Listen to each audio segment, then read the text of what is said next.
Alara Vance adjusted the environmental controls one final time, her fingers dancing across the holographic interface with practiced precision. The research center's main reception hall had been modified extensively over the past week, with cooling systems pushed to their limits to maintain a steady temperature of precisely 15 degrees Celsius, practically freezing by New Zealand standards, yet still dangerously warm for their imminent visitors. "Everything ready, Dr. Vance?" asked her assistant, checking the final readings on his tablet. "As ready as we'll ever be," Alara replied, trying to mask her nervousness with professionalism. As Earth's leading xenobiologist specializing in extremophile adaptation, she had been the natural choice to host the first Cryonian delegation to visit our planet. Yet all her years studying life in extreme environments couldn't fully prepare her for actually meeting beings who had evolved in temperatures that would freeze human blood solid. Outside the panoramic windows, Rotorua's geothermal landscape stretched toward the horizon, steaming vents, bubbling mud pools, and rolling hills painted in the mineral-rich hues of orange, yellow, and white.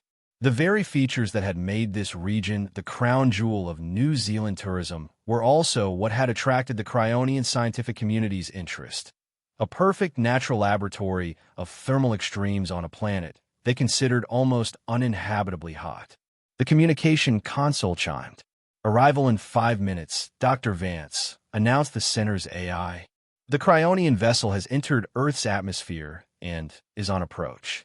Alara's team assembled in the reception area, a mix of scientists, diplomats, and cultural liaisons. Most wore light clothing despite the chilly room temperature, their breath condensing in small clouds. The room had been stripped of unnecessary decor to accommodate the specialized environmental equipment the visitors would require. Through the windows, a silver craft appeared, descending vertically with barely a sound. It didn't resemble typical spacecraft from the handful of other extraterrestrial civilizations humanity had encountered since joining the Galactic Federation. The Cryonian vessel had an organic, crystalline quality, its surface refracting the morning sunlight in prismatic patterns. "Remember," Alara addressed her team one final time, "no sudden movements, maintain the agreed distance perimeter, and most importantly, follow all environmental protocols. Their biology is fundamentally different from ours in ways we're still discovering." The ship settled on the landing pad, and for several minutes, nothing happened. Then, a section of the hull seemed to dissolve rather than open, revealing a misty interior. For figures emerged slowly, each encased in what looked like crystalline environmental suits that emitted a constant soft blue glow. Ambassador Theron led the group, distinguishable by the ornate patterns etched into his suit. Behind him came Lyra, the scientist, carrying various instruments. Kale, the engineer, whose suit appeared more robust and technical. And finally Nyla, the young diplomat, whose smaller stature and more fluid movements set her apart from the others. Even through their protective suits, Alara could discern the aliens' extraordinary appearance. Their skin resembled semi-transparent crystal, shifting between subtle shades of blue and violet.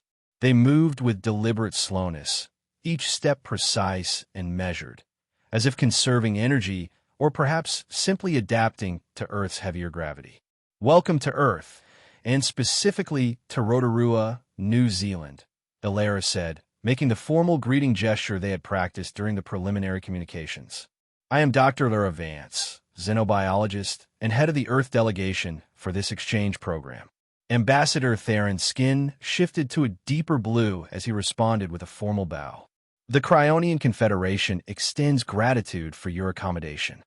His voice emerged through a translator device, slightly metallic but clear.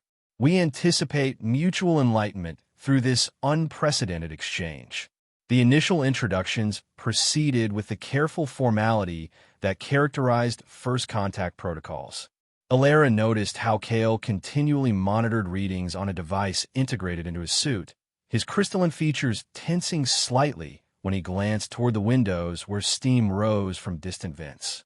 Their visitors were guided to the specially prepared conference room, where the temperature had been lowered even further to 5 degrees Celsius. Even so, Ilara noticed their obvious discomfort.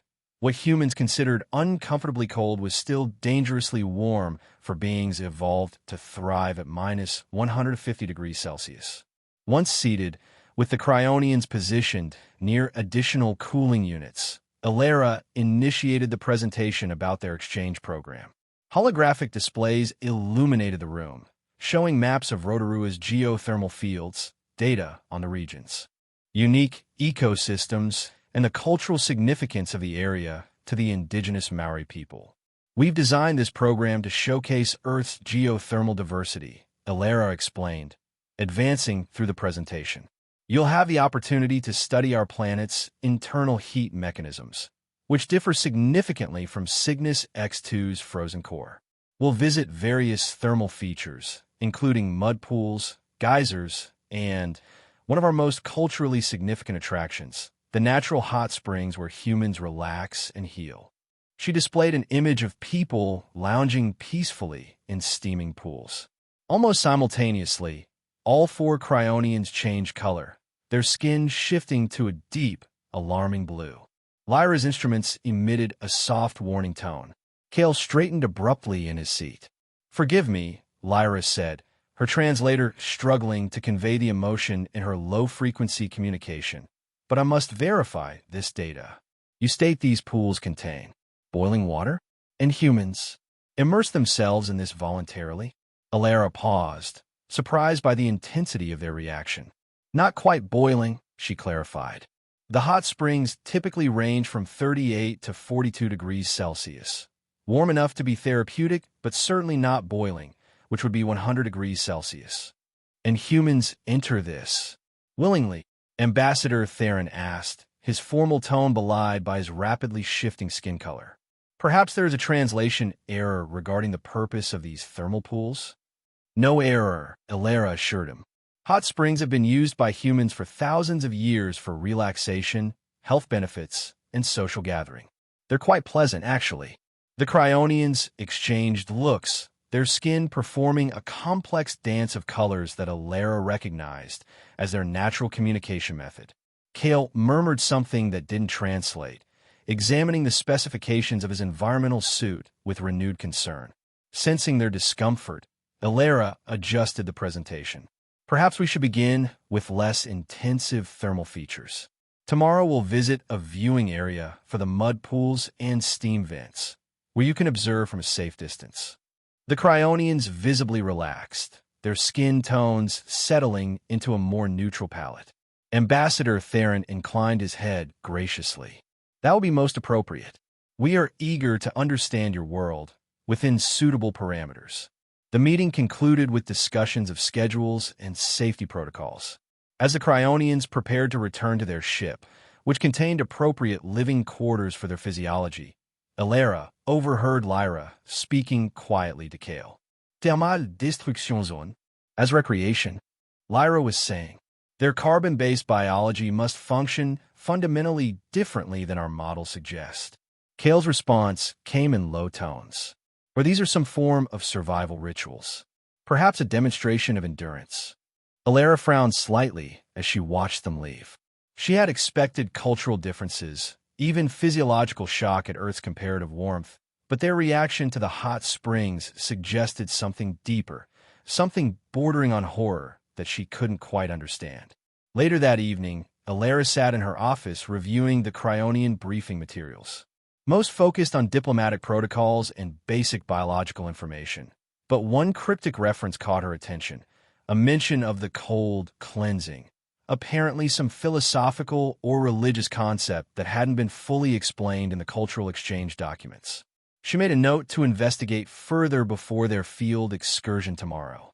The first field visit took place under clear skies, with the morning sun already warming the landscape, a fact that necessitated additional cooling equipment for the cryonian delegation. They stood on a viewing platform overlooking Rotorua's famous mud pools, where gray clay bubbled and plopped in hypnotic patterns as gases escaped from below. These pools reached temperatures of approximately 80 to 95 degrees Celsius, Ilara explained, noting how Lyra and Kale maintained a greater distance than strictly necessary. The mud contains various minerals with therapeutic properties. Indigenous Maori people have used this mud for centuries for medicinal purposes. Lyra's instruments were working constantly, scanning and recording data. The energy output is considerable, she observed. And you say this is merely a surface manifestation of your planet's internal thermal activity? Exactly, Ilera confirmed. New Zealand sits on what we call the Ring of Fire, a zone of significant tectonic activity. These features are essentially windows into Earth's internal processes. Kale had been examining the platform's construction with professional interest. Your infrastructure is built remarkably close to these thermal hazards. The thermal shielding requirements must be significant. Not particularly, Ilera replied. Standard construction. Materials suffice in most cases. Humans are quite heat-tolerant compared to many species. This elicited another color change from the visitors, a ripple of what Ilera was beginning to recognize as disbelief or perhaps concern. Nyla, who had been quiet until now, stepped closer to Ilera while maintaining a respectful distance. Dr. Vance, I'm curious about the Maori culture you mentioned. How did they interact with these thermal features historically? Ilera smiled, appreciating the young diplomat's attempt at cultural engagement. They developed a deep relationship with the geothermal areas. Beyond medicinal uses, they cooked using natural steam vents in a method called hangi, used hot springs for bathing and healing, and incorporated the landscape into their spiritual worldview. They cooked with it. Nyla's skin paled slightly, as in applied this heat level to organic matter intentionally. Yes, it's an efficient method, Ilera explained. Actually, we've arranged for you to observe a cultural demonstration tomorrow, including traditional dance and hangi cooking, though from an appropriate distance, of course. The Cryonians exchanged glances again, their skin colors shifting in that complex, silent communication. Ilera was becoming convinced that their reactions weren't simply about unfamiliarity with heat, but something deeper, something cultural or perhaps even instinctual. As they returned to the research center, Ilera overheard fragments of conversation among the delegation when they thought they were out of earshot. Completely contradicts the biological principles we've observed throughout the cold-adapted worlds, Lyra was saying. Could it be some form of cultural exaggeration? Nyla suggested. The thermal readings are accurate, Kale countered. They genuinely appear to tolerate what would be absolutely fatal to us. What troubles me, Ambassador Theron said quietly, is not merely the physical exposure, but the deliberate seeking of it. There is something here we do not yet understand. The following day's cultural demonstration intensified the visitors' evident discomfort. Those seated in a specially cooled observation area more than 20 meters from the performance space, their reaction to the powerful haka dance performed by local Maori warriors was a mixture of cultural appreciation and physical tension. When the demonstration moved to the hangi pit, where food wrapped in leaves was being removed from the earth oven heated by geothermal steam, the Cryonian skin collectively shifted to that now familiar deep blue tone that Ilera recognized as alarm or distress. The internal temperature of the hangi reaches approximately 120 degrees Celsius, the cultural guide explained proudly. It creates a unique flavor and tenderness you can't achieve with conventional cooking methods. Kale abruptly stood and stepped back from the viewing window. "Excuse me," he said formally. "I must perform maintenance checks on our environmental systems." He retreated hastily to the back of the observation area, his skin cycling through disrupted patterns. Later, during the shared meal, with specially prepared room-temperature nutrition for the Cryonians, Ilera attempted to bridge the growing perceptual gap. She displayed images of hot springs from around the world, Japan's onsen, Iceland's Blue Lagoon, Hungary's thermal baths, along with data on their popularity and health benefits. Hot water immersion is practiced globally, she explained. It reduces muscle tension, improves circulation, and many people find it mentally calming. The sensation is one of comfort, not pain. Lyra, who had been analyzing the images with scientific intensity, finally spoke. "Dr. Vance, what is the pain threshold for human skin? At what temperature does tissue damage begin to occur. First-degree burns typically start at around 48 degrees Celsius with prolonged exposure, Ilera answered. That's why most hot springs used for bathing are maintained below that temperature. In your skin, it remains intact. No cellular desagregación. Lyra pressed. None whatsoever, Ilera assured her. In fact, many hot springs are known for improving skin conditions. Fascinating, Lyra murmured, though her tone suggested incomprehensible might be more accurate. Throughout the meal, Ambassador Theron remained unusually quiet, occasionally requesting more detailed environmental readings or clarification on safety protocols for the upcoming visits. His formal diplomatic demeanor had given way to something more guarded, more cautious. Nyla, normally the most open of the group, deflected Ilera's questions about Cryonian recreational activities, instead asking about Earth's climate variations and adaptation strategies, notably avoiding any further discussion of the hot springs. That night, Ilera's scientific curiosity got the better of her. The Cryonians' reactions went beyond mere physiological difference. Their visceral response to hot water suggested something culturally significant. She accessed the deep interplanetary archives, searching not just the official cultural documents, but also historical records, even censored accounts about Cygnus X2. Hours into her research, patterns emerged. She found three-dimensional recordings of catastrophic geothermal events on the Cryonians' homeworld, rare but devastatingly deadly occurrences where superheated ammonia from the planet's core erupted through the ice crust. These events were recorded in their history as the most terrible natural disasters, capable of destroying entire settlements instantly. More disturbing were the historical references to early Cryonian civilization, where execution by heat was the most severe punishment in their judicial system. Being forced into thermal vents was considered not just death, but complete annihilation, associated with unimaginable pain and the dissolution of both body and, in their belief system, spirit. For Cryonians, boiling water wasn't just physically dangerous. It was the ultimate symbol of destruction and suffering, deeply embedded in their cultural memory and instinctual responses. What humans saw as relaxing and therapeutic, they experienced as profoundly horrifying and traumatic. Ilera sat back from her computer, understanding finally dawning. They weren't simply being cautious about different environmental parameters. They were watching humans voluntarily immerse themselves in what they perceived as an execution method.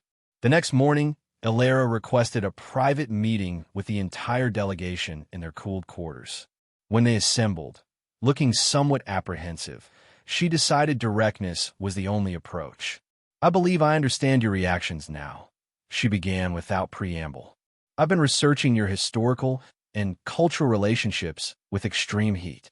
For your species, the temperatures we find pleasant in our hot springs are equivalent to the worst punishment and most terrible disasters in your history." The room fell silent.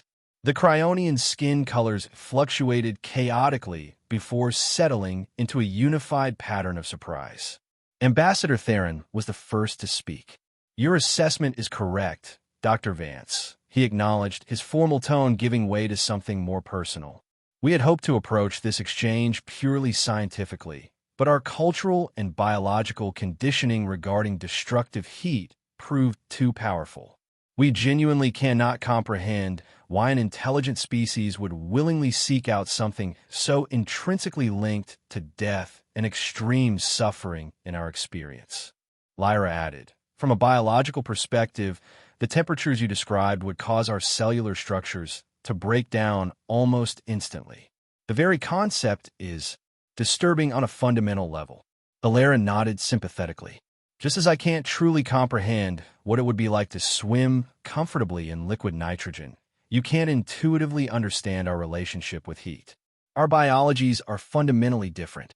She activated a holographic display showing comparative anatomical diagrams. "Human skin has evolved heat-resistant properties. Our thermoregulatory systems, our nerve structures, even our psychological responses to warmth are completely different from yours." She displayed detailed microscopic images of human skin cells alongside diagrams of cryonian cellular structures. Your silicon ammonia-based biology requires extreme cold for stability, while our carbon-based systems actually require warmth. What feels soothing to us would indeed be destructive to you, just as your comfortable environments would cause our cells to crystallize and shatter. But the cultural aspect, Ambassador Theron noted, is perhaps even more significant than the biological one. I begin to understand that what we perceive as a universal threat, extreme heat, is for humans something beneficial, even pleasurable. Exactly, Ilera confirmed. Hot springs represent healing, community, relaxation, the opposite of punishment or death. They're places we go for social connection, to ease physical pain, to feel harmony with nature. The cryonians listened attentively, their skin colors shifting through thoughtful patterns. Lyra asked several more precise scientific questions. Kale rechecked human biological data against his own calculations. Nyla appeared relieved but still perplexed. Theron remained contemplative. Your biological adaptation is remarkable, Lyra finally conceded, though still difficult to fully conceptualize experientially. Theron nodded slowly. Perhaps we have been too limited in our assessment of carbon-based resilience. What appears as fragility in one environment may be strength in another. Ilera saw her opportunity. I'd like to propose an adjustment to our program. We'll cancel the planned hot spring visit, which was never intended to include your actual participation. I should clarify. Instead, I suggest we visit a public hot spring facility during a quiet period, where you can observe humans in this environment from a safe, environmentally controlled distance. The goal would be purely observational and educational. The cryonians conferred briefly in their own language, a combination of color shifts and low-frequency sound waves that the translators couldn't fully process. After a moment, Ambassador Theron turned back to Ilera. We accept this modified proposal. Our curiosity outweighs our discomfort. A scientific and cultural observation would be valuable. 2 days later, Ilera led the delegation to the Polynesian Spa, one of Rotorua's premier hot spring facilities. They arrived early, before most visitors, and were escorted to a private observation area with reinforced glass and a separate cooling system. From this vantage point, they could clearly see several pools of different temperatures, steam rising gently from the waters. As the morning progressed, people began to arrive, locals taking their regular soak before work, tourists experiencing the springs for the first time, even a few families with children in the cooler pools. The scene was perfectly ordinary. People conversing quietly, others closing their eyes in relaxation, children playing softly in the shallower areas. The atmosphere was one of peaceful normalcy. The cryonians observed with intense interest, each processing the scene differently. Lyra was in full scientific mode, her equipment continuously scanning water temperatures, human skin temperatures, even attempting to analyze the composition of the rising steam. Her skin fluctuated between blue, skepticism, and purple, scientific amazement. She muttered theories about cellular-scale Leidenfrost effects and remarkably efficient heat shock proteins. Kale methodically checked and rechecked the environmental readings around their observation area, ensuring no heat leakage. He studied the construction of the pools, the pipe systems, seemingly trying to find a technical explanation for the human safety. Nyla, initially fearful, gradually became captivated by the relaxed expressions on human faces. She focused on social interactions, smiles, the evident peace. Her skin shifted toward warmer tones, curiosity, surprise. Dr. Vance, she asked softly, what does this relaxation feel like? Ambassador Theron observed in silence, primarily focused on the overall scene and human behavior. His skin remained stable in a neutral gray tone, processing information. After some time, he remarked to Ilera, the most astonishing thing is not the heat tolerance itself, but that humans have actively sought out and harnessed an environmental factor that could be threatening into something positive. A spa employee, who had been briefed on the situation, approached their observation area with refreshments, cold water for everyone. Nyla hesitantly asked her what it felt like to be in the hot water. The employee smiled. "It's warmth and comfort all through your body," she said simply, "like being wrapped in a gentle hug." The straightforward answer seemed to affect Nyla deeply. Lyra, after analyzing quick scan data, offered an observation. The biological data shows no signs of stress or injury in the humans. On the contrary, the indicators suggest neurological relaxation and peripheral vasodilation. This is illogical by cryonian models, but the data is undeniable. Thayer nodded. "We are witnessing a completely different form of adaptation and experience. Our perception of danger and safety is perhaps too limited to our own biological framework." Over the following week, the focus of the exchange program shifted dramatically toward comparative studies of biological adaptation and environmental perception. The cryonians became particularly interested in how humans interact with and modify Earth's environment. They conducted in-depth interviews with Alara and other scientists about human evolutionary history and cultural development related to fire and heat. Lyra and Alara began a preliminary joint research project comparing heat tolerance mechanisms at the molecular level. In return for Alara's openness, the Cryonian delegation shared more about their civilization.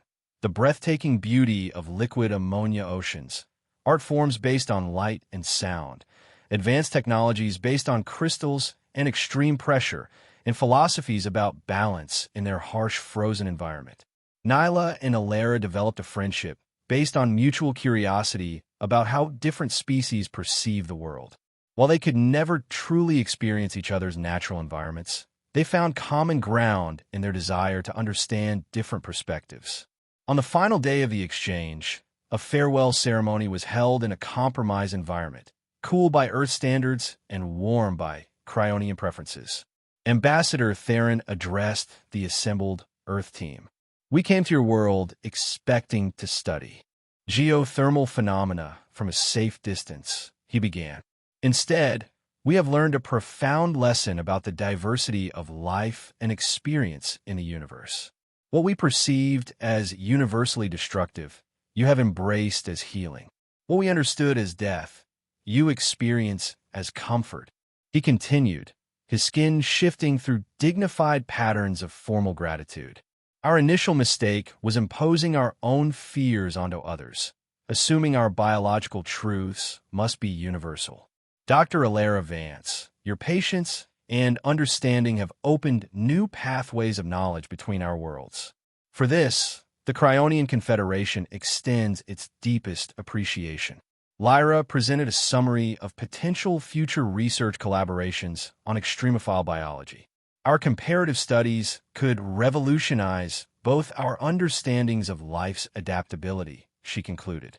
Kale approached Alara and presented her with a small crystal model, symbolizing Cryonian technology. "This contains mathematical equations describing our thermal perception," he explained. "Perhaps it will help bridge the experiential gap between us." Nyla's gift was the most personal, a recording of crystalline songs from her homeworld. "These vibrations bring comfort to Cryonians," she explained. "Different from your hot springs, but perhaps similar in purpose." After the Cryonian ship departed, Alara stood watching the sky long after it had disappeared from view. She reflected on the extraordinary journey they had shared, from fear of deadly boiling water to amazement at human adaptation. The visit had broken the deepest preconceptions on both sides. She looked out at the steaming lake Rotorua nearby, feeling the familiar warmth on her skin. She realized that true power wasn't just in technology or intelligence, but in the ability to accept differences, confront the seemingly impossible, and find beauty even in elements others might perceive as threatening. As the sun began to set, painting the rising steam in golden hues, Alara smiled, understanding that bridges between worlds weren't built only with science, but with empathy and the courage to see the world through others' eyes, even when those eyes saw boiling water as death itself. And somewhere among the stars, Cryonians were telling the incredible story of strange beings who found joy and healing in what they had only known as horror.